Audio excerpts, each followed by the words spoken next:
Éxodo 20:13. Muchas gracias. Éxodo 20:13. Entonces, versículo súper largo, ¿no? ¿Qué les parece Éxodo 20:13? ¿Qué dice? 1, 2, 3. No mates.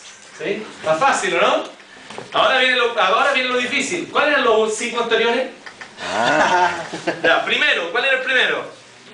No tendrás otro Dios. No tendrás otro Dios aparte de mí. Perfecto, no tengas otro Dios aparte de mí. El segundo, no te harás imagen. El tercero, no tomarás el nombre del Señor tu Dios en vano. Si lo están leyendo, no diga nada. Esto es para que digan de memoria. Los que de verdad pueden decir de memoria lo dicen. Cuarto mandamiento, acuérdate del día de reposo para santificarlo. ¿Sí? El quinto, honra a tu padre y a tu madre. Que es el primer mandamiento con promesa. Eso lo dice en Efesios, no en Éxodo. Pero está bien, está bien. Lo dice la Biblia por lo menos. ¿Sí? Por lo menos no está citando una canción de Sleeping Giant. Y el sexto mandamiento, que es no mates. ¿Bien? Así que hoy día nosotros vamos a hablar un poquito sobre esto. No mates. ¿Qué es lo que significa? ¿Qué es lo que implica este mandamiento? ¿Bien? Y este mandamiento tan corto, tan breve, tal vez ha sido uno de los mandamientos más claros y más, de algún modo, que más ha influenciado el pensamiento de las sociedades y el pensamiento de las culturas. No solamente porque los 10 mandamientos hayan influenciado culturas como la cultura occidental, moderna, ¿cierto?, etcétera, sino que también porque efectivamente existe como un consenso en todas las culturas, incluso entre aquellas que no conocen la palabra de Dios así tal vez de una manera directa, pero siempre está la idea de que la vida debe ser respetada, ¿sí? Ahora, ¿qué es lo que nosotros hacemos con este mandamiento? ¿Qué es lo que nosotros podemos aprender de él? Dijimos que cada mandamiento va a haber 4 cosas. En primer lugar, íbamos a ver qué es lo que nos enseña acerca de Dios y su carácter. Y vamos a ver en segundo lugar qué es lo que implica para nuestra vida personal, cómo nosotros personal individualmente pecamos contra este mandamiento. En tercer lugar, en la sociedad en general, cómo también este mandamiento es y muchas veces ocurre que es violado o es pasado por alto. Y finalmente, en cuarto lugar, vamos a hablar sobre cómo el Evangelio resuelve nuestro problema con este mandamiento. ¿Sí? Entonces, en primer lugar, cuando hablamos de que este mandamiento nos enseña algo acerca de Dios, sin duda que nos enseña una cosa que es muy a la vez hermosa, porque nos enseña a respetar la vida, pero por otro lado también nos enseña a no considerar la vida como un absoluto. Y esto es una cosa muy importante. Este mandamiento nos enseña ambas cosas. Cuando hablamos de qué es lo que nos enseña, que es la primera pregunta que hacemos, ¿cierto? De las 4 preguntas, la primera. ¿Qué nos enseña este mandamiento acerca de Dios? Nos enseña que Dios es dador de la vida.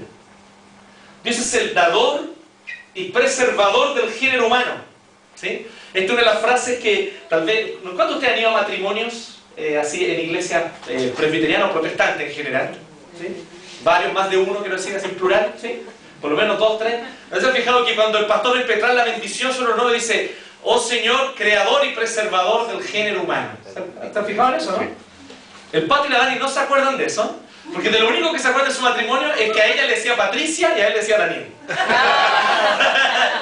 Eso fue histórico, nunca lo olvidaremos. Yo no estuve presente porque estaba en el seminario, no me contaron. Bien, pero eso es otra cosa. Pero en los matrimonios normales, ¿cierto?, donde el pastor no se equivoca tanto, tal vez ustedes se acuerden de que siempre el pastor decía algo así, una frase como creador y preservador del género humano. ¿Sí? Entonces todavía se ríen hasta el día de hoy. ¿Han pasado cuántos? ¿10, 11 años? 12 años, ¿sí? Es que para reírse, ¿no? Hay que esperar todo el rato, ¿no? Todo el rato. Porque Patricia y Daniel, no, al revés. Bien, entonces, creador y preservador del género humano significa que Dios no solamente es el origen de la vida, sino que Él se preocupa activamente en cuidarla. Si nosotros observamos bien muchos salmos, pero el Salmo 104, por ejemplo, es uno de los salmos más hermosos para mí, por lo menos a mí me gusta mucho ese salmo, porque nos enseña y nos muestra el actuar de Dios en preservar cada aspecto de la vida. Dice que Dios es tan bueno y su bondad es tan maravillosa que Él permite que el agua llegue a las plantas, porque Él cuida la vida. Él permite que a los animales no les falte, por lo tanto, el alimento, porque las plantas pueden brotar y los animales que se alimentan de esas plantas, ellos entonces pueden allí obtener su sustento. Y nos dice entonces de que estos animales que obtienen su sustento de las plantas, a su vez sirven de sustento para los leoncillos que durante la noche, ¿cierto?, salen y cazan su presa. Y entonces, después de estar toda una noche cazando, ¿cierto?, y habiéndose alimentado, los leones vuelven a su guarida a dormir durante el día, y el hombre entonces, cuando sale el sol, se levanta y va a trabajar la tierra. ¿Sí? Todo eso lo describe el Salmo 104. Y habla de que todo eso viene de Dios. Todo eso viene de Dios. Entonces nosotros tenemos que entender que Dios no es solamente el dador de la vida, sino también el preservador de la vida. Y esto tiene que ver con el hecho de que Dios no es solamente creador, o más bien voy a decirlo de otra manera, que el hecho de que Dios sea creador implica que Él es también sustentador de la creación. Él es creador y el hecho de que Él sea creador también implica que es el sustentador. ¿Por qué digo esto? Porque existe un pensamiento muy común entre muchas personas, y algunos incluso cristianos de alguna manera coquetean con este pensamiento y piensan que este pensamiento es una complementación del cristianismo cuando en realidad no lo es, y ellos piensan que Dios es solamente este gran creador, este gran relojero, un relojero cósmico que creó el universo. Claramente el universo tiene un diseño. Es verdad que estas personas por lo menos logran reconocer que hay un diseño y un Dios personal y sabe que creó todas las cosas, pero ahí nomás paran ellos. Ellos dicen, sí, existe Dios, origen de la vida, le dio orden a todas las cosas, el funcionamiento del universo es perfecto, ¿cierto? El funcionamiento de cómo funciona la Tierra, que le permite a la Tierra tener días, tener noche, tener estaciones, todo eso Dios lo diseñó de manera perfecta, ¿cierto? Y nosotros vemos que el funcionamiento de toda la creación es perfecto, pero ellos solamente reconocen al diseñador. Ellos solamente reconocen que Dios vino y diseñó en un papel la creación, la puso a funcionar, le dio cuerda como un reloj y la dejó funcionar. Pero la Biblia nos enseña claramente que esta visión acerca de Dios es demasiado pobre. Sí, nos permite acercarnos a una primera idea acerca de la existencia de una divinidad, pero no es suficiente para que nosotros podamos conocer al verdadero Dios. El verdadero Dios es conocido en todos sus atributos, en su carácter. El verdadero Dios es conocido cuando nosotros aprendemos a conocer todo lo que Él es, todos sus atributos, que Él es santo, que Él es justo, que Él es amor, que Él es misericordioso. Nosotros debemos, por lo tanto, comprender que Dios no es solamente el origen del mundo y de la vida. Él es también el preservador y el sustentador del universo y de la vida. No es solamente el gran relojero, no es solamente aquel que hizo un diseño y dejó funcionando ese diseño. Él está activamente involucrado día a día en su creación. Y cuando Él así lo determina, Él puede incluso pasar por alto ciertas leyes que Él estableció. Es lo que nosotros llamamos generalmente milagros. Pero es porque Él es dueño de esas leyes. Él las legisló. Así que Él puede pasarlas por alto. Y Él puede hacer que un tipo que murió reviva. Él puede hacer que una persona con una enfermedad fatal se sane sin acción médica. Nosotros no dudamos ni un momento del poder de Dios para realizar todas estas cosas. Porque Él es dueño de la vida. Él es dueño del universo. Entonces esta idea del gran relojero, honestamente, desde una perspectiva bíblica, es un tanto ofensiva contra Dios. Porque es como si yo dijera que tengo aquí a Peter. Y conocemos a Peter. Peter tiene una historia. Peter está en Chile, ¿cierto?, trabajando como misionero, y hay toda una historia por detrás de él, ¿cierto? Es una persona con una historia personal. Es alguien con sentimientos también, ¿cierto? Es alguien con sentimientos. Es alguien que ama un equipo de fútbol, que es el Manchester, ¿no?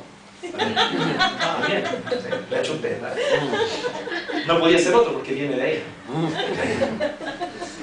Así que si nosotros vemos a Peter y decimos, oh, es una persona y tiene un nombre, tiene un apellido, tiene una historia. ¿Qué pasa si yo dijera así? Bueno, ustedes pueden ver aquí a esta maraña de células. Bienvenido, maraña de células. Por favor, siéntate a gusto con nosotros. Bienvenido a esta iglesia. Si nosotros le dijéramos eso a Peter sería un poco ofensivo, ¿no? Oye, montón de células, por favor, toma asiento.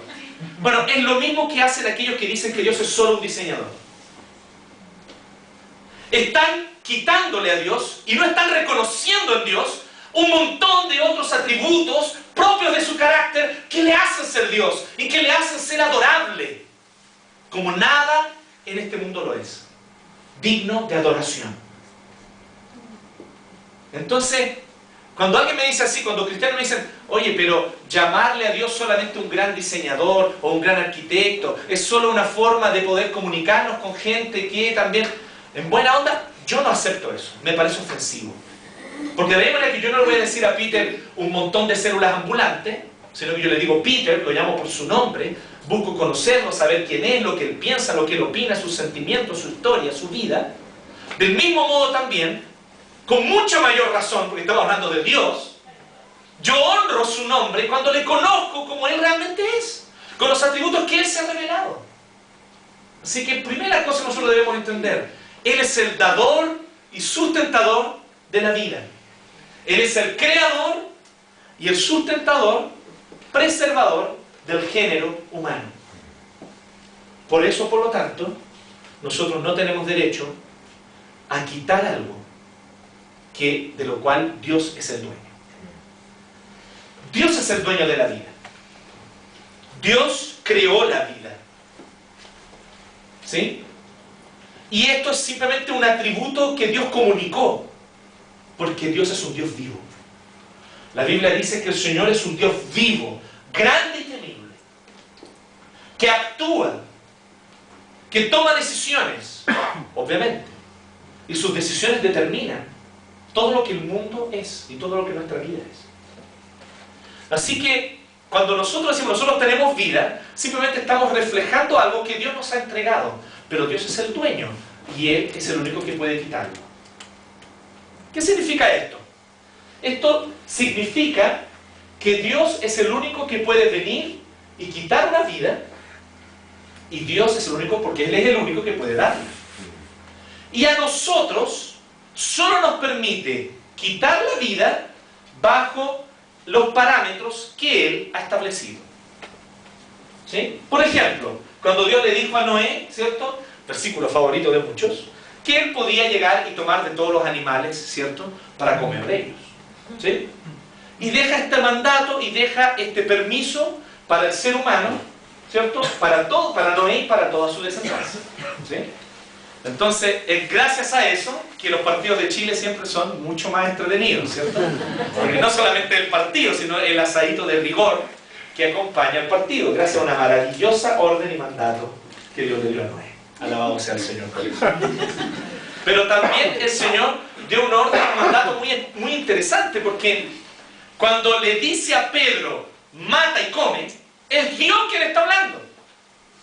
Entonces, bajo la orden y el mandato de Dios, efectivamente yo puedo disponer de la vida. Pero hay una cosa que nosotros debemos tal vez aprender a definir. En las discusiones hoy día no se ha definido, la crueldad. ¿Qué es la crueldad? Hay gente que siente placer en matar. ¿Sí? Ahí me llama un poco la atención, ¿cierto? Y con todo respeto, porque de verdad tengo respeto hacia la postura de aquellos que hablan contra la crueldad animal. Pero el punto es que lo que definimos por crueldad animal, definamos eso primero. Crueldad animal no es simplemente quitarle la vida. ¿Sí? Técnicamente las plantas también tienen vida. Es más, se está haciendo investigación con respecto a cómo es posible que las plantas puedan sentir. Y efectivamente sienten, no en el sentido de sentir emociones, ¿sí? En el sentido de sentir, por ejemplo, descargas eléctricas. ¿Sí? Curiosamente, sin tener alguna especie de centro nervioso o algo así, pero pueden sentir. Y reaccionan. Por eso no significa entonces de que yo no voy a comer plantas, ¿cierto? Se fijan, yo puedo llegar a un extremo, es decir, es que yo no puedo comer nada que tenga vida, entonces no puedes comer nada, ni una planta puedes comer. Ah, no, pero es que si se cae solo del árbol, ahí puedo comer. A mí me da mucha risa eso, porque ¿yo qué voy a hacer? ¿Me voy a quedar al lado del árbol esperando a que se caiga la fruta sola? ¿Sí? Entonces, es un poco curioso si uno piensa eso, ¿sí? Entonces, hay que tener cuidado de no extremar, porque estas son posiciones claramente paganas. ¿Por qué son paganas? Porque creen que las plantas y los animales tienen alma. Y la Biblia dice que no es así. Solo los seres humanos tienen alma. Solo los seres humanos tenemos alma, lo que nos constituye como personas. Pero, efectivamente, si yo trato cruelmente a un animal, yo tengo un serio problema con la vida. Y un serio problema de falta de respeto hacia Dios. O sea, si a mí me da lo mismo despellejar vivo un gato, tengo un problema serio. ¿Sí? Necesito un psiquiatra. Y eso no es normal. ¿Sí? Es como esta niñita que le gustaba matar conejos en Walking Dead. Esto es solo para los expertos. Entonces, algo raro tenía la niña. Claro que tenía algo raro. ¿Sí? Defendía la vida de los zombies después de eso y mataba a los vivos. Entonces claramente había dado vuelta a las cosas. Es peligroso eso. ¿Y saben qué me llama la atención a mí? Una gran cantidad de personas que defienden la vida y los supuestos derechos de los animales también son pro-abortistas. ¿Puede haber algo más contradictorio que eso? ¿Sí? No todos, pero muchos son así. Me llama mucho la atención eso. Entonces tenemos que entender qué es la vida y qué es lo que nos permite a nosotros definir cuando yo estoy actuando cruelmente. Y es cuando yo estoy haciendo con injusticia y cuando yo estoy haciendo simplemente por el placer de matar. ¿Sí? Entonces tengamos ojo con lo que llamamos crueldad animal. ¿Sí? Conversando con alguien de nuestra comunidad, porque no está hoy aquí, pero que estudió y trabajó en todo el área de agronomía y esas áreas, él decía, es muy interesante porque cuando tú piensas que un animal, porque está siendo criado para la muerte, es un trato cruel contra el animal, solamente alguien que vive en la ciudad podría pensar algo como eso. Porque los que de verdad vivimos en el campo, conocemos y hemos trabajado en eso, sabemos que los animales mejor cuidados son justamente los animales que nos van a servir para la carne. De hecho, se les trata como reyes. ¿Sí? Los otros animales que no son para carne, los miran con envidia. Dicen, oh, qué ganas de que a mí me trataran así. ¿Sí? Se les da lo mejor, se les trata con la mejor manera, se les mata de una forma en la que ellos no sientan la muerte. Y todo eso también tiene que ver un poco con el tema de la crueldad. ¿Sí? Tiene que ver también, porque si uno ve, son costumbres muy antiguas. Y desde muy antiguo existía la idea de que un animal, y la vida de un animal debía ser cuidada. Que yo no podía arbitrariamente disponer de esa vida solo por un placer. Solo por placer. ¿Sí? Entonces, una vez que nosotros entendemos esto, entendemos de que efectivamente Dios es el dador de la vida, pero la vida no es un Dios. Tengamos cuidado con eso. La famosa frase, la vida es sagrada, yo creo que es una frase tramposa. Es tramposa, ¿sí? Encuentro un poco, una cierta triquiñuela, ¿cierto? En esto de la vida es sagrada. Porque yo puedo terminar pensando que la vida es un Dios, un valor absoluto, que yo no puedo disponer de la vida, pero de ningún modo. Que Dios no estableció maneras claras incluso de quitar la vida de una persona. Y Dios lo estableció. Dios dio órdenes para que su pueblo fuera a la guerra. Y una vez en la guerra, eliminaran a todos sus enemigos. Todos. Porque Él es el dueño de la vida. Y Él sabía que Jericó, que los cananeos, ya habían sobrepasado la cuota de maldad y de crueldad contra los pueblos que estaban a su alrededor. Así que Dios escoge a un pequeño pueblo, casi sin armas y casi sin militarismo, que eran los hebreos, para ejecutar justicia contra los cananeos. Eso lo dice claramente la Biblia. La Biblia dice de manera muy interesante, no solamente de que Dios quería darle esa tierra a los hebreos, sino que también dice que toda la maldad de los hebreos había colmado a Dios, perdón, de los cananeos, había colmado a Dios, así que Dios envió a los hebreos para conquistar su tierra y para destruirlos, para que ellos pagaran de manera justa por sus pecados. Además, con Noé Dios estableció otras cosas. ¿Saben qué fue lo que Dios estableció? Una cosa llamada pena de muerte. Y esto es muy interesante porque la pena de muerte, de acuerdo con el mandato que Dios le dio a Noé, debía ser cumplida dentro de un cierto parámetro. Y con Moisés ese parámetro se quedó más claro aún.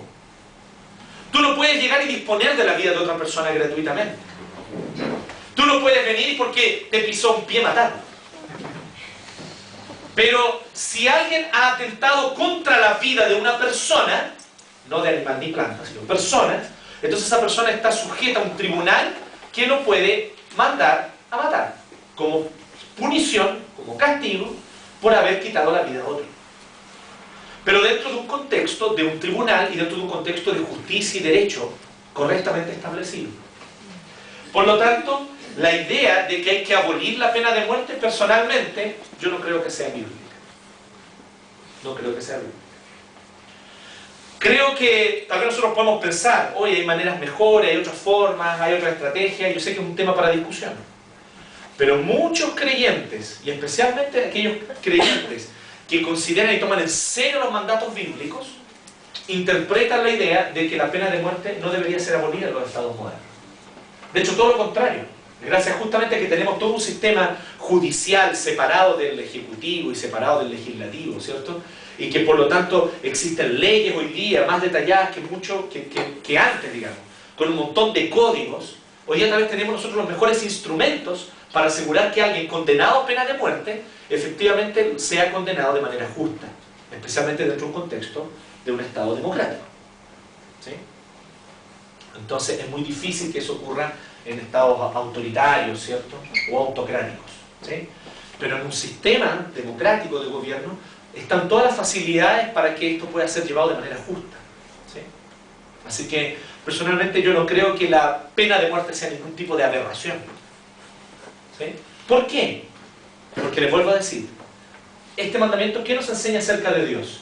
Que Dios es el dador de la vida, que por lo tanto es el dueño de la vida, y que la vida no es un absoluto. La vida técnicamente no es sagrada. Pero en un otro sentido, por eso dije que la frase es tramposa, sí la vida es sagrada. En un otro sentido, en el sentido de que yo debo respetar la vida. En el sentido de que yo no puedo venir y disponer de la vida. Yo no puedo venir y quitar la vida arbitrariamente. Yo no puedo venir y disponer de la vida del otro simplemente porque yo creo que está mal o está equivocado. Yo no puedo venir y quitarle a alguien incluso el derecho de defenderse y de decir por qué esa persona cree que no merece una pena de muerte, por ejemplo. ¿Sí? Entonces, si nosotros vemos efectivamente la vida debe ser tratada con mucho cuidado, con mucha delicadeza.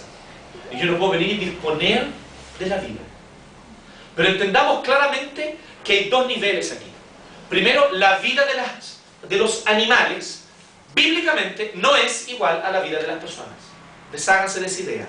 Eso es paganismo. ¿Sí? Eso es fruto de una visión panteísta. ¿Qué es panteísmo? Es una herejía antibíblica que dice que el universo es Dios. No dice que Dios es el creador del universo, sino que Dios es parte del universo. Dios es las piedras, Dios es los animales, Dios es las vaquitas, ¿cierto? Es un honor si una vaquita entra a mi casa y me hace popó, ¿cierto? ¡Oh, qué honra! Entonces, no, eso es paganismo. Eso es parte de visiones politeístas, animistas, etc. Y ciertamente no es la visión bíblica, es abiertamente contraria a la Biblia. La vida de un animal no es igual a la vida de una persona, pero toda persona que dispone de la vida de animales cruelmente, simplemente por el placer de matarlo y no porque busca algún beneficio o busca alimentar a una población, sino porque efectivamente no quiere ningún beneficio, solamente quiere sentir placer en matar, esa persona no tiene respeto por la vida en general. Tiene un problema espiritual, incluso psiquiátrico, muy serio. ¿Sí? Y está claramente atentando contra el mandato de Dios. Entonces, ¿cómo nosotros podemos disponer de la vida? Dentro de los parámetros que Dios estableció. Entonces, cuando nosotros estamos claramente atentando contra la vida, por ejemplo, cuando nosotros estamos incentivando y llevando a la destrucción y a la desaparición de una especie. ¿Sí? Todas las especies reflejan la gloria que Dios imprimió en la creación. El desaparecimiento de una especie es trágico. Porque hay algo de la gloria de Dios en esa especie que no podemos ver en otras especies. Y se va a perder si esa especie se desaparece. Fue la preocupación que hubo hace años, no sé si ustedes se acuerdan, incluso en los años 80, el gran símbolo de la lucha por la preservación de la especie eran los osos pandas. ¿Se acuerdan? Y se tomaron medidas concretas para salvar a los osos pandas y se lograron. La población de pandas en el mundo aumentó dramáticamente, gracias a leyes muy rígidas con respecto al cuidado de la zona y de las regiones donde ellos vivían, donde se alimentaban y donde ellos se podían reproducir. Entonces esto es importante. Pero si nosotros pensamos que hay un montón de especies que nuestros hijos no van a conocer, eso evidentemente debiera apenarnos. Porque cada especie, como Dios la creó para reflejar su gloria. Entonces el desaparecimiento de una especie es trágico, es triste, y no debiera ser. No debiera ser. Sí, que la soberanía de Dios lo permite, es verdad, pero nosotros no podemos echar la culpa a la soberanía de Dios aquí cuando Dios también nos dio a nosotros la responsabilidad de cuidar a las especies de este mundo. Entonces, hay algo muy interesante. La gente, y si uno empieza a los años, descubrí esto, yo no sabía, pero en el siglo XIX era lo más normal del mundo meterte a la playa y ver un montón de peces y animales marinos que andaban por ahí en la playa. Hoy día para nosotros es como lo más raro, ¿cierto? De hecho, si vemos un animal moviéndose, ¡ah, un animal moviéndose! ¿Sí? Nos da miedo. No queremos animales moviéndose, ¿sí?, cerca de nosotros. ¿Qué hacen estos animales? Entonces a nosotros nos parece poco natural una playa con pececitos nadando, por ejemplo, en la orilla. Pero dicen que hasta el siglo XIX era lo más normal cuando tú ibas a cualquier playa del mundo.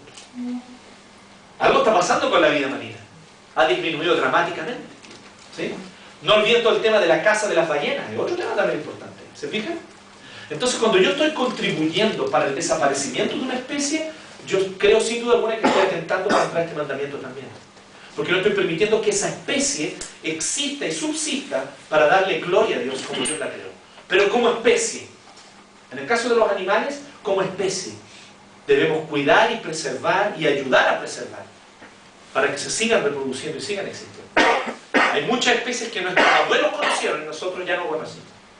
Hay especies que nosotros conocimos y nuestros hijos no van a conocer. Eso es triste.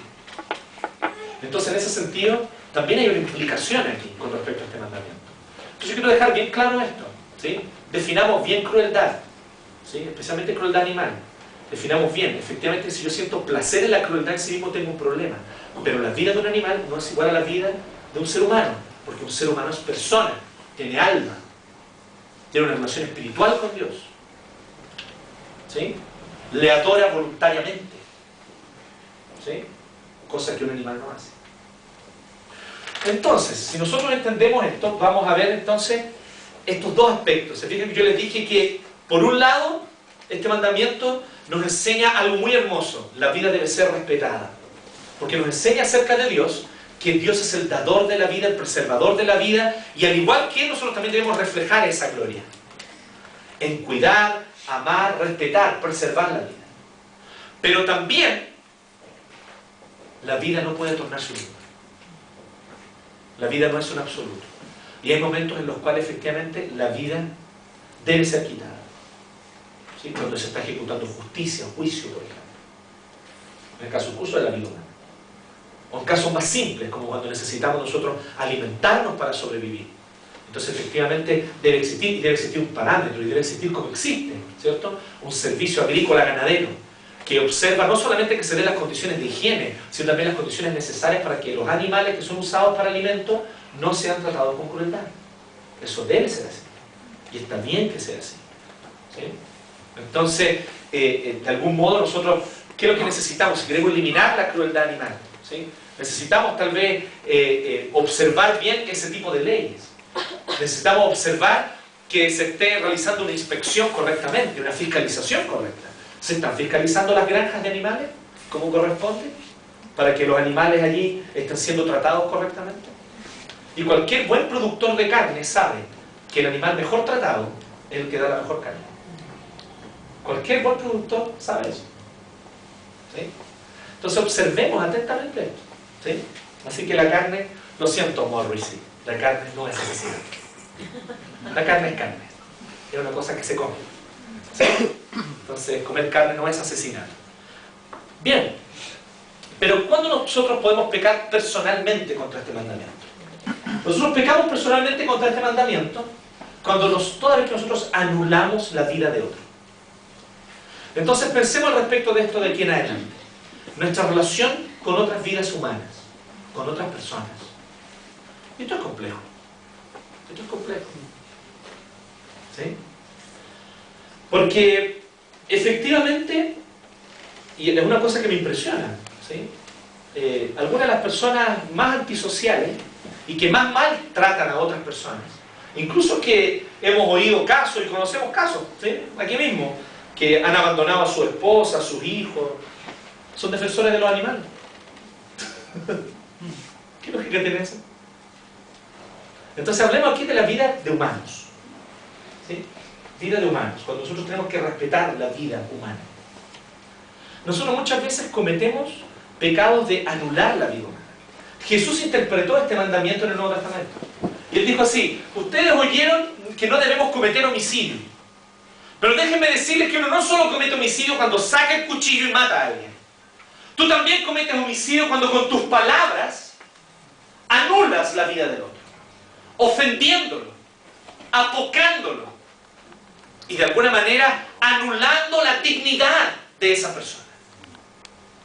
Anulando la dignidad de esa persona. Anular la dignidad del otro es la esencia del asesinato. La esencia del asesinato es justamente esta. Es cuando yo anulo la dignidad del otro que fue creado a imagen y semejanza de Dios, cosa que no se dice respecto de los animales. El hombre fue creado a imagen y semejanza de Dios de manera única. Por lo tanto, la imagen de Dios, que el teólogo le llama la imago Dei, es el hombre, es la mujer. Todo hombre y toda mujer son imago Dei. Y yo no solamente, por lo tanto, peco contra la gloria de Dios cuando mato a alguien, sino también peco contra la gloria de Dios cuando yo digo palabras que ofenden, maltratan y anulan la dignidad de alguien que fue creado a imagen y semejanza de Dios. Entonces, tenemos que tener mucho cuidado porque ninguno de nosotros, o tal vez casi ninguno, no lo sé, ninguno o casi ninguno, no los conozco a todos personalmente, y tal vez alguno de ustedes tenga algún secreto allí, pero ninguno de nosotros que yo sepa ha matado a otra persona. ¿Sí? De venir y meterle un cuchillo a alguien, ¿cierto? Y enterrarlo en el patio de su casa. Si alguno de ustedes ha hecho eso, les recomiendo que confiesen y se entreguen a la policía, por favor. A propósito, no paso el dato. Pero la idea es que nosotros pensamos que solamente eso es asesinato. Y Jesús dice: cada vez que tú llamas a tu hermano fatuo, ofendiéndolo, anulando su dignidad como persona, entonces tú estás cometiendo homicidio. Cada vez que yo en mi corazón anhelo, deseo la anulación del otro, ojalá que le vaya mal, ojalá que el avión se caiga, ojalá, ¿cierto?, que te pase un tren, ¿cómo es la canción? ¿Cómo es la canción? Bueno, todos la conocemos, ¿sí? Entonces, nosotros, que te mate un rayo, que te pise un tren, que no sé qué, ¿sí? Entonces, si nosotros pensamos esto y yo deseo de corazón esto contra alguien, yo soy culpable de homicidio delante de Dios. Y la verdad es que muchos de nosotros, por lo tanto, yo creo que en este aspecto, todos ahora sí, todos hemos pecado contra este mandamiento. Todos hemos pecado contra este mandamiento deseando, anhelando la anulación del otro. Porque no piensa políticamente como yo. Porque no tiene la misma visión del mundo que yo tengo. Porque resulta que está en un bando contrario al mío. O incluso el día de mañana porque es holandés. No es la idea. ¿Sí? Respetemos a Rob. Pobrecito no está aquí. Está ayunando. Muerto de miedo. Es un comentario, ¿verdad? Pero si nosotros pensamos esto, ¿con cuánta facilidad nosotros anulamos a otros? ¿Cuántos de nosotros, cuántos aquí son papás? A ver, levanten su mano. ¿Y cuántos tienen niños pequeños todavía antes de los 6 años? 6 años o menos. Incluyendo la guatita también vale. ¿Sí? ¿Sí? En el vientre también es vida, ya lo vamos a ver. ¿Sí? Ok, entonces, si nosotros vemos esto, nosotros consideramos, piensen en esto. ¿Cuántos de nosotros estamos dispuestos a enseñarle a nuestros hijos que el bullying es asesinato? Si tú no le enseñas así a tu hijo no va a entender la seriedad de lo que ocurre cuando los compañeros se ponen de acuerdo para burlarse de alguien. El bullying es asesinato a los ojos de Dios. Sea que yo lleve a la víctima de bullying a que se mate o no. Porque solamente se pone en ese sentido, ¿no? Es que la persona se va a deprimir y después puede que se mate. No, no, no. A los ojos de Dios el solo hecho de concordar y ponerse de acuerdo para hacer sentir a alguien mal, para anular su integridad, para anular su dignidad, el solo hecho de ponernos de acuerdo para eso es ser derramadores de sangre delante de Dios. Fíjense que bíblicamente los escarnecedores son puestos en el mismo nivel de los homicidas. ¿Saben lo que es un escarnecedor? Palabra de la Reina Valera 60. Un escarnecedor es alguien que le gusta burlarse de otros. Es alguien que le gusta humillar a otros mediante burlas y sarcasmos. ¿Sí? El sarcasmo en sí mismo no es pecado, pero lo es cuando yo lo estoy usando para anular la integridad y la dignidad de otro. Es más, el sarcasmo es maravilloso, la Biblia lo usa muchas veces. Pero hay que usarlo bien. Y el problema es que nosotros a veces podemos cometer sarcasmos, y especialmente en grupo, aislando a una persona y haciendo que esa persona se sienta muy mal. Los niños no tienen conciencia de esto, hermanos. Ellos no miran lo que están haciendo, creen que lo están pasando bien. Pero yo te invito hoy a tomar una determinación con respecto a la crianza de tus hijos.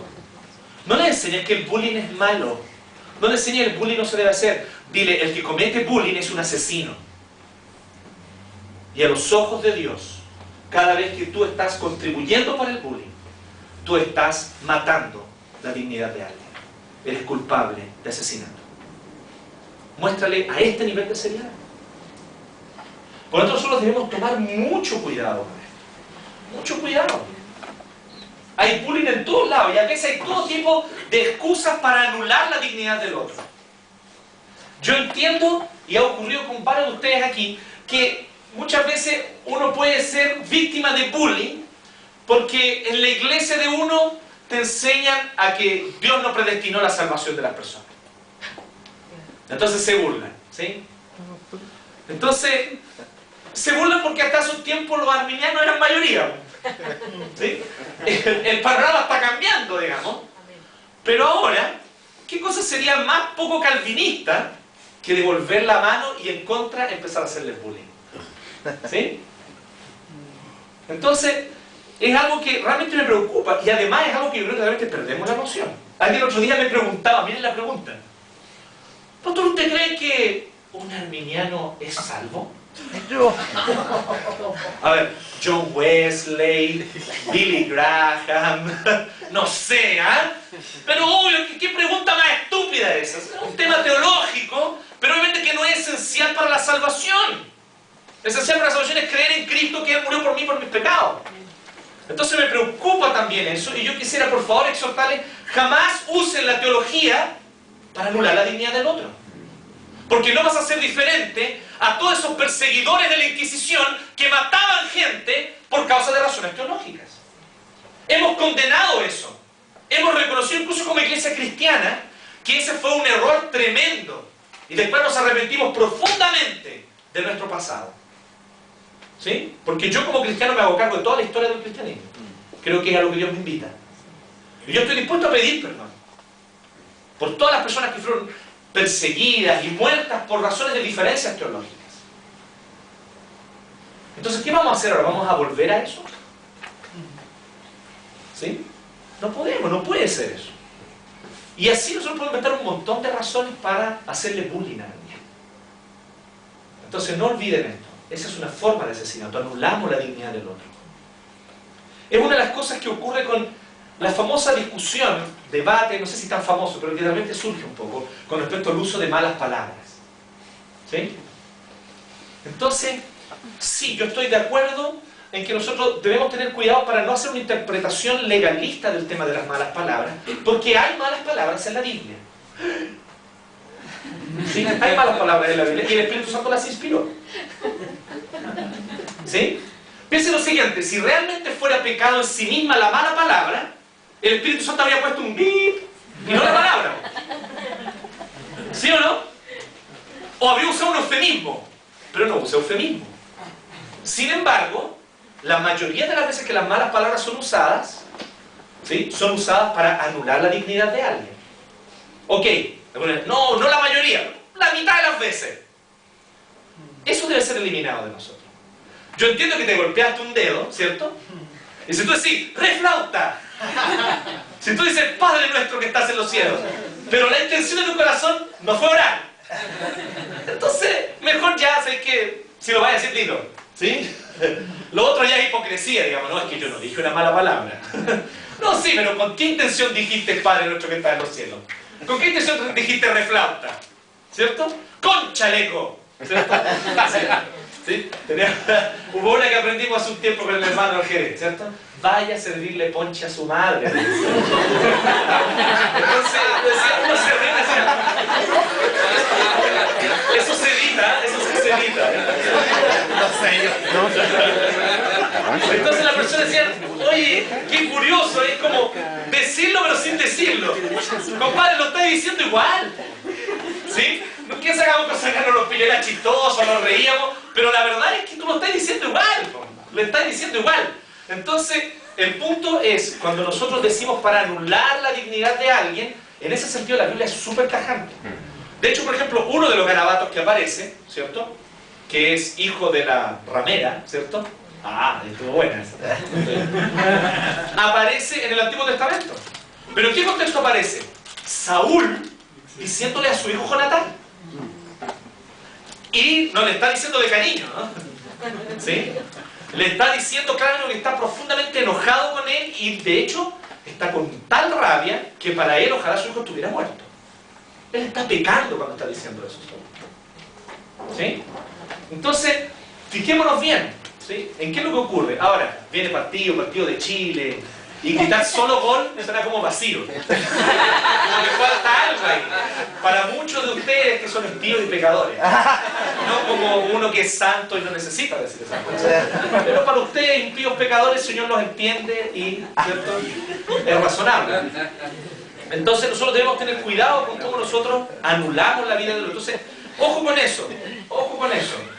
Hemos conversado y se ha discutido, oye, ¿es moralismo este tema de las malas palabras? ¿Hasta dónde la Biblia lo dice? Ok, hay muchos argumentos para decir que sí, que muchas veces en los contextos evangélicos se trató este tema de manera más bien moralista que bíblica. Estoy de acuerdo con eso, pero sigue siendo pecado ofender a alguien con esas palabras. Sigue siendo pecado usarlas contra una persona y lanzarlas contra alguien como un cuchillo. Eso no se hace. Claramente no tenéis por dónde justificarlo ahí. ¿Sí? Entonces, pecamos contra este mandamiento también como sociedad.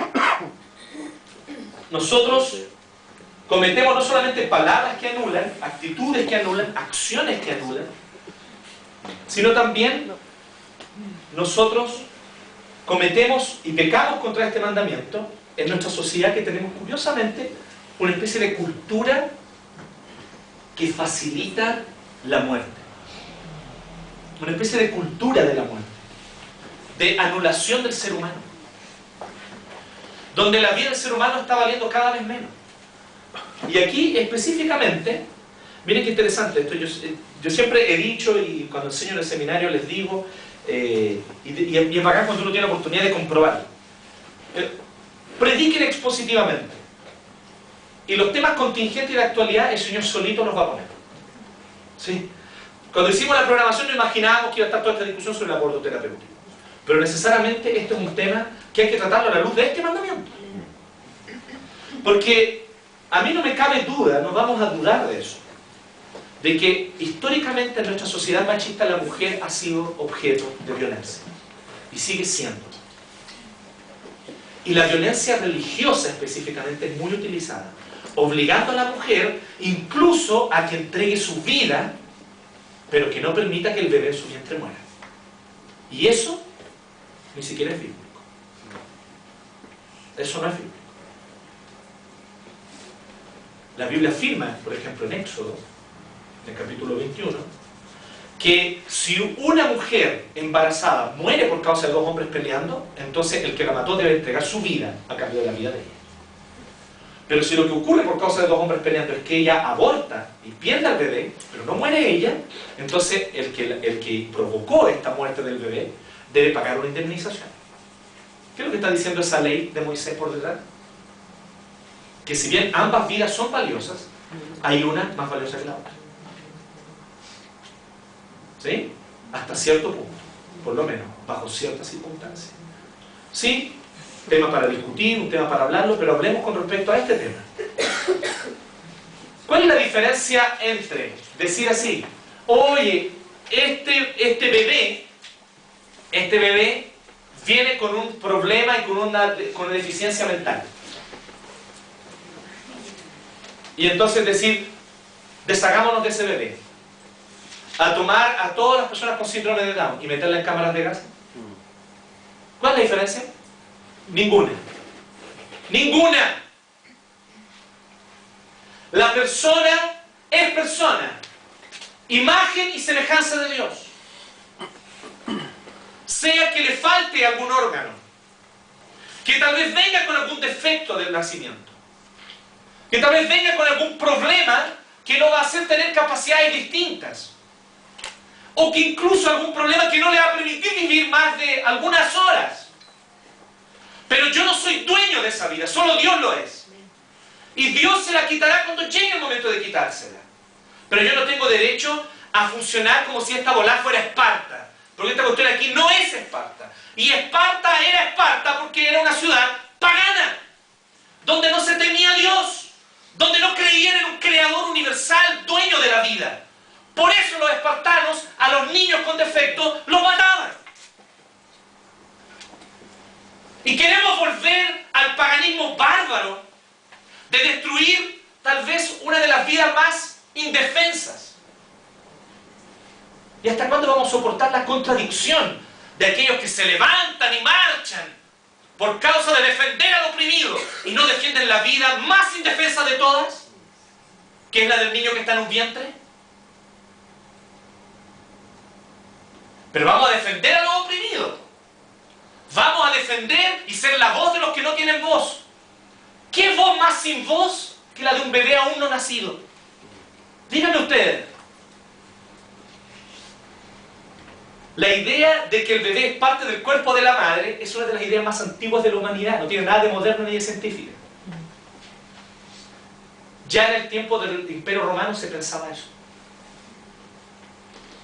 Era parte de los órganos de la mamá. Era parte de los órganos de la mujer si ella estaba embarazada tener un bebé.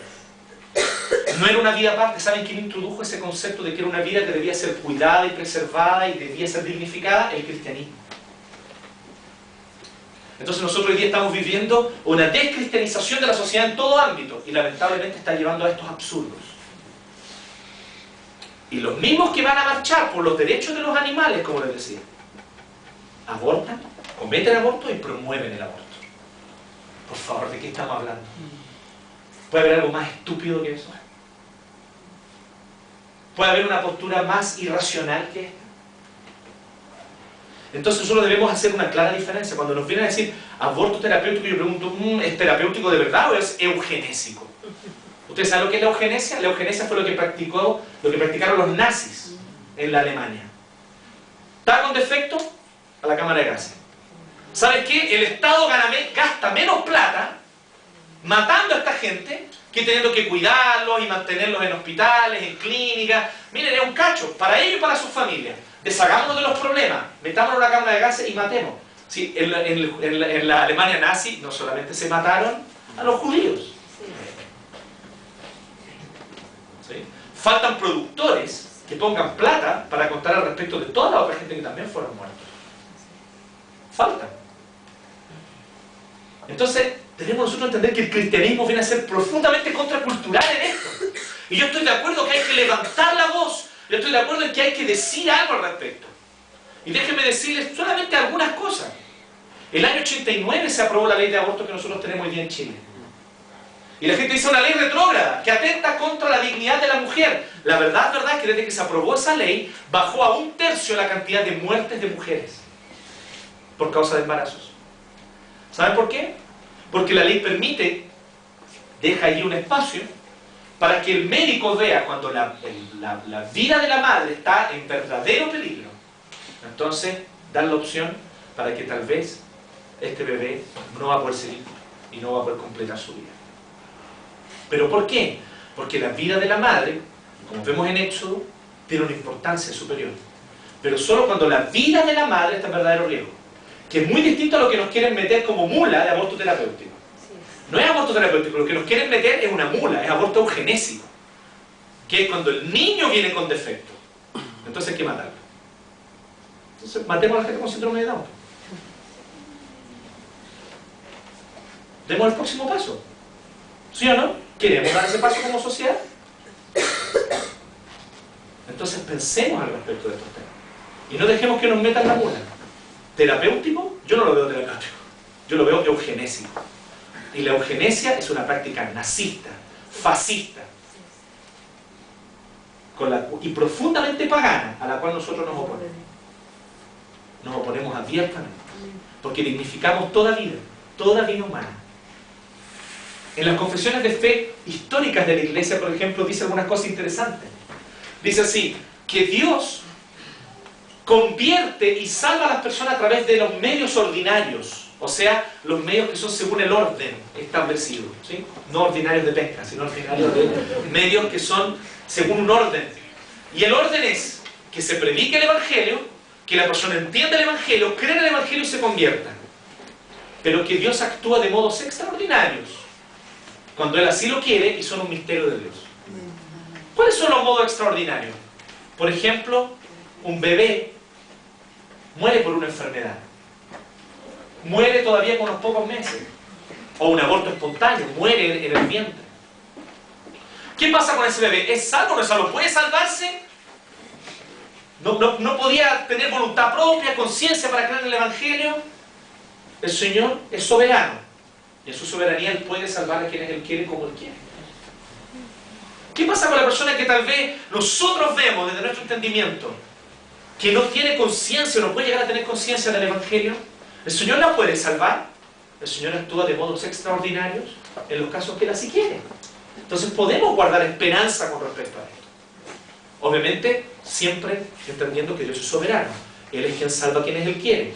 Y justamente por eso Él puede actuar de la manera que Él quiera cuando el caso así lo requiera. Pero si nosotros miramos bien, el cristianismo ha sido contracultural en estos temas. Michael Green cuenta en un maravilloso libro que se llama La evangelización en la iglesia primitiva. Él cuenta que durante los primeros siglos del cristianismo, si tú ibas a una comunidad cristiana, muchos de ellos reunidos en catacumbas o en casas, y tú ibas a ver qué ocurría en la comunidad, tú ibas a encontrar que había muchas personas con defectos físicos y mentales en la comunidad. Un porcentaje no menor, digamos. ¿Sí? Uno puede llegar a una comunidad donde habían 200 cristianos que se reunían para alabar al Señor y podían encontrar fácil unos 30, 35 personas con defectos físicos de nacimiento o con defectos mentales de nacimiento. ¿Ustedes saben por qué? La razón de eso es porque los cristianos en las grandes ciudades romanas iban a los basurales a recoger a los niños que los romanos habían botado porque venían con defectos.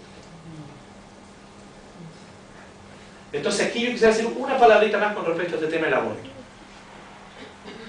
Como iglesia evangélica está bien que mantengamos nuestra postura y la demos a conocer. Pero yo encuentro un poco incoherente que seamos tan malos para adoptar. Y que no promovamos de igual manera la adopción. Y somos culpables muchos de nosotros. Yo me reconozco en primer lugar culpable como pastor. Nosotros tenemos que entender ¿qué nosotros vamos a hacer? ¿Qué solución le vamos a presentar al mundo? Le vamos a decir, no aborten. ¿Ya? ¿Y qué voy a hacer? ¿Qué va a hacer la niña de 13 años que fue violada constantemente por un padrastro, por un tío, y no quiere tener ese bebé, no tiene las condiciones para cuidarlo, vive en una situación de riesgo social tremenda? ¿Y ustedes saben cómo va a ser criado ese niño? Ustedes saben las altas probabilidades de que sea un cizarro más ese niño. Entonces, ¿qué vamos a hacer con respecto a eso? ¿Vamos simplemente a levantar la voz moralistamente? ¿Nos vamos a juntar en una plaza, a prender velas y a orar públicamente como los fariseos? ¿O vamos realmente a actuar? Entonces, ¿cuántos de ustedes, matrimonios creyentes, matrimonios evangélicos, están dispuestos a adoptar? Les digo por qué. Entre otras razones por la siguiente. Es una de las formas más completas de reflejar el amor de Dios. ¿No fue así como Dios nos amó?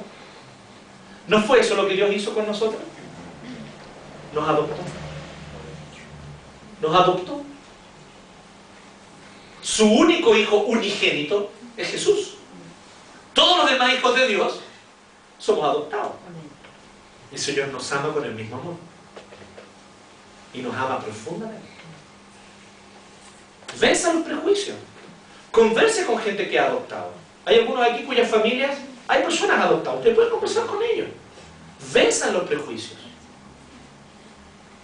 Alguien no necesita venir de mí y de mis genes y de mi vientre para ser mi hijo. Y piensen solamente en una práctica muy chilena y muy común hasta hace tiempo atrás. ¿Se acuerdan? Tal vez algunos de ustedes tuvieron una mamá, o un papá, o un tío, una abuelita que hizo esto. De tomar el cabro chico de otra persona y criarlo. Sí. Y tienen un hermano más en la familia. Tal vez no tiene el apellido, tal vez el apellido, pero un hermano más. ¿Sí? Que vivieron juntos, que estuvieron donde mismo, que se criaron juntos. Y es parte de la familia. Y para las navidades están juntos. Entonces, ¿es tan extraño? No, no lo es. No tiene por qué serlo. Pero de verdad me preocupa esta incoherencia. Las instituciones que más trabajan con la adopción son católicas. Y en ese sentido tengo que decir, les digo algo, los católicos tienen más derecho a levantar la voz contra el aborto que nosotros. Si nosotros también trabajáramos igualmente y buscáramos igualmente promover la adopción, tendríamos ahí un poquito de moral para hablar contra el aborto. Porque estaríamos no solamente presentando y denunciando el problema, sino también presentando una solución. Y eso es lo que nos está faltando. Finalmente, ¿cómo el Evangelio resuelve nuestro problema con este tema? ¿Cómo el Evangelio resuelve nuestro problema con este mandamiento? Ya vimos. ¿Quién de nosotros puede decir que no ha pecado contra este mandamiento? ¿Quién de nosotros puede decir, no, yo nunca he deseado la muerte de nadie? ¿Sí? Nunca he deseado mal a nadie. Esta es mi primera vez. No. Nosotros sabemos que hemos deseado la muerte y la anulación de la dignidad de muchas personas. Pero ¿saben qué es lo interesante? Fíjense cómo la vida es un valor tan alto para Dios, pero al mismo tiempo no es absoluto. ¿Saben dónde se muestra eso de manera más clara? En la cruz.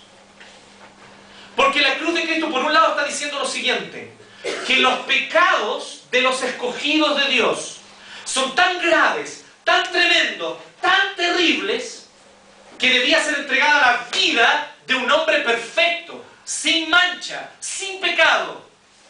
Y esa vida preciosa, esa vida maravillosa, tuvo que ser entregada por nuestra salvación. Ahí está demostrado el alto valor de la vida. Pero también, cuando Jesucristo muere sobre la cruz, es a través de su muerte que Él nos da vida a nosotros. Así que nosotros podemos tener perdón porque otro se puso en nuestro lugar y le dijo a Dios: derrama toda tu ira, derrama todo tu juicio, derrama toda tu justicia contra los pecados de los escogidos, derrámalos sobre mí. derrama esa ira sobre mi cuerpo, castígame a mí y destrúyeme a mí, para que ellos puedan tener vida. Él cargó sobre su cuerpo nuestras transgresiones, nuestros pecados. Así que eso muestra también que la vida no es un don absoluto. El único absoluto es Dios.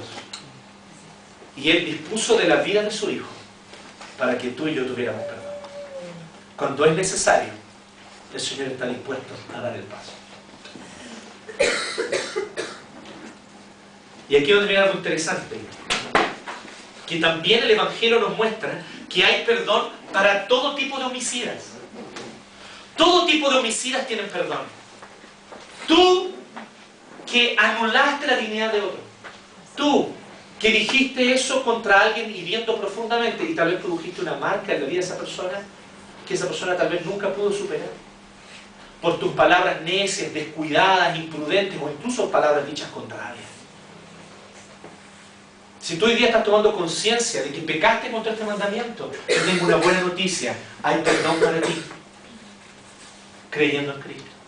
Si tú hoy día te das cuenta de que has ofendido a otros con actos, al punto de anularlos, aislar a esas personas, tratarlas mal, hacerles bullying, y de esa manera anulaste la dignidad de alguien, anulando la imago Dei, la imagen de Dios, entonces para ti hay perdón. Y si tú, no lo sabemos, esto no es algo que se cuente, pero ¿y si tú abortaste? Aquí es donde algo también me preocupa del discurso antiaborto.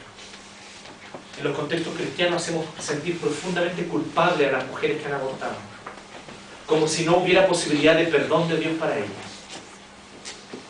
Falso. Hay perdón. Dios hace nuevas todas las cosas. Dios perdona a todo tipo de homicidas. Todo tipo de homicidas. Hubo uno al lado de Él en la cruz. Y mientras Él estaba entregando su vida, este otro que nosotros decimos el ladrón de la cruz, la verdad es que la palabra en el griego describe algo más que un ladrón. Describe a alguna especie de bandido que cometía incluso asesinato, porque eran de los que hacían atentados contra el Imperio Romano.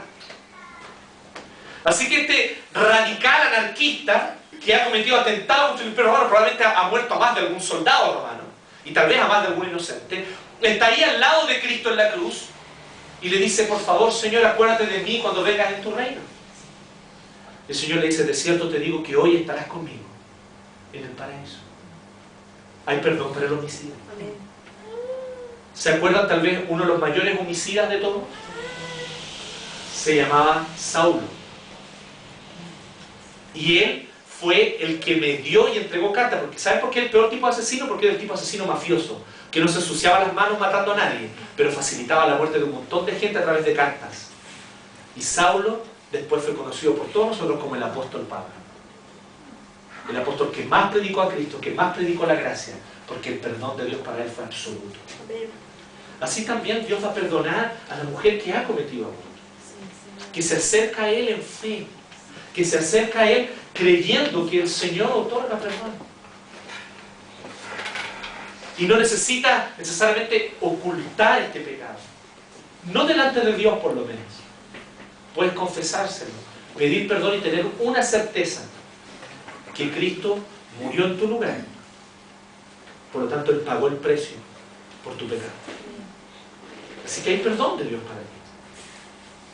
Pero también hay una cosa muy interesante. La última cosa que yo quisiera enfatizar hoy día que el Evangelio hace con nosotros. El Evangelio hace justamente lo que este mandamiento nos enseña. Sí, la vida debe ser tratada con todo respeto, pero no olviden que la vida es un don de Dios. La vida no es Dios.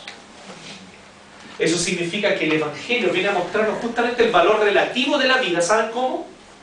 Cuando la gracia de Cristo nos alcanza, nosotros ya no consideramos nuestra vida como preciosa para nosotros.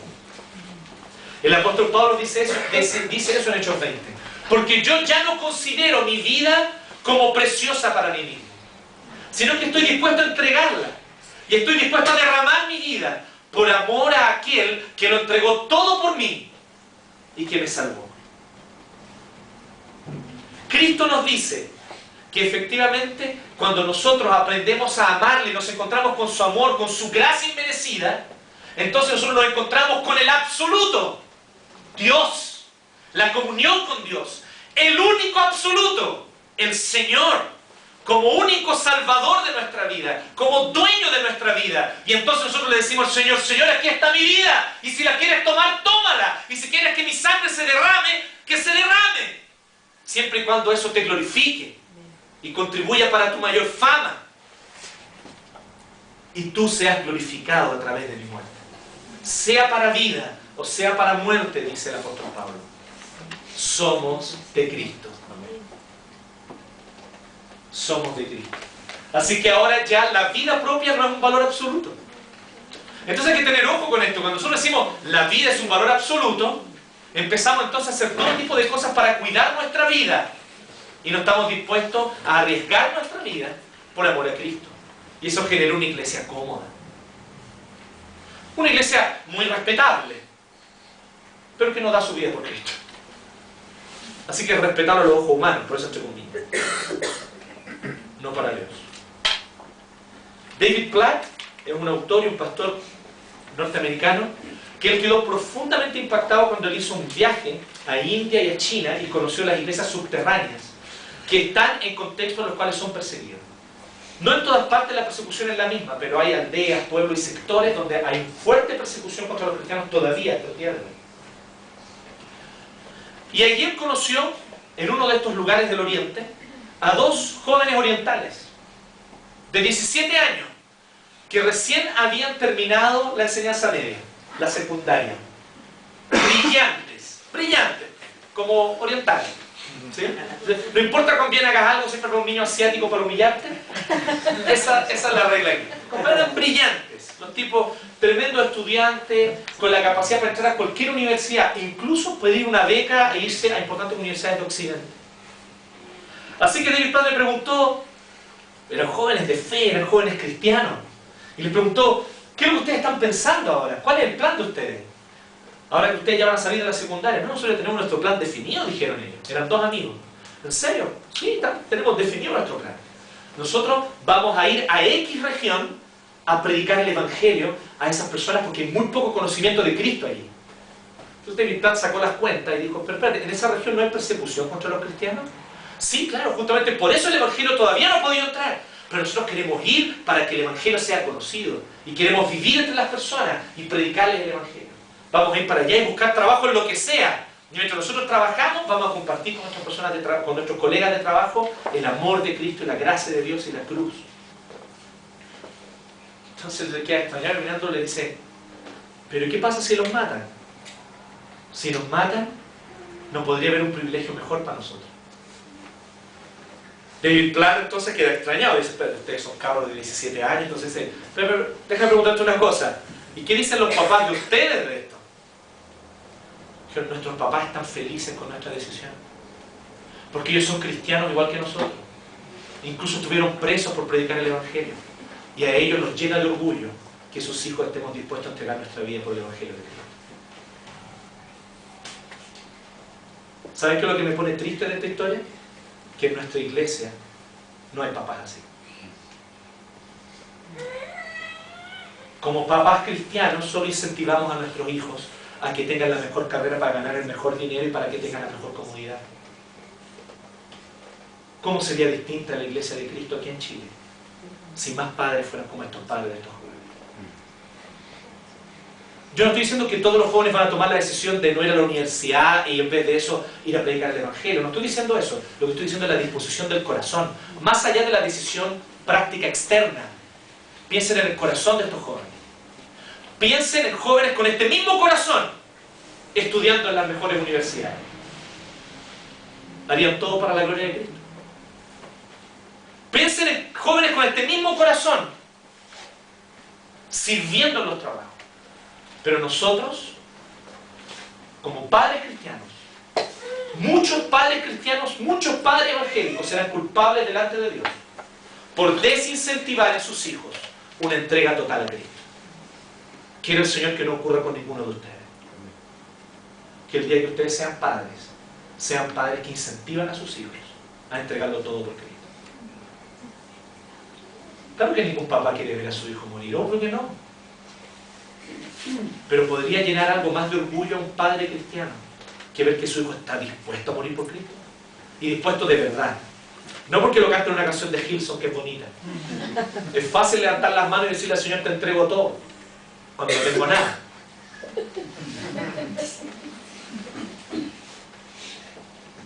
Nosotros hemos modelado un cristianismo cómodo y lo hemos justificado con es que hay que valorar la vida. Por eso les digo que la vida no se torna un ídolo. Solo Dios es Dios. La vida hay que respetarla, cuidarla, protegerla. Pero cuando es para la gloria de Dios, si hay que morir, que muramos. Siempre y cuando el Señor sea glorificado mediante nuestra muerte. Oremos.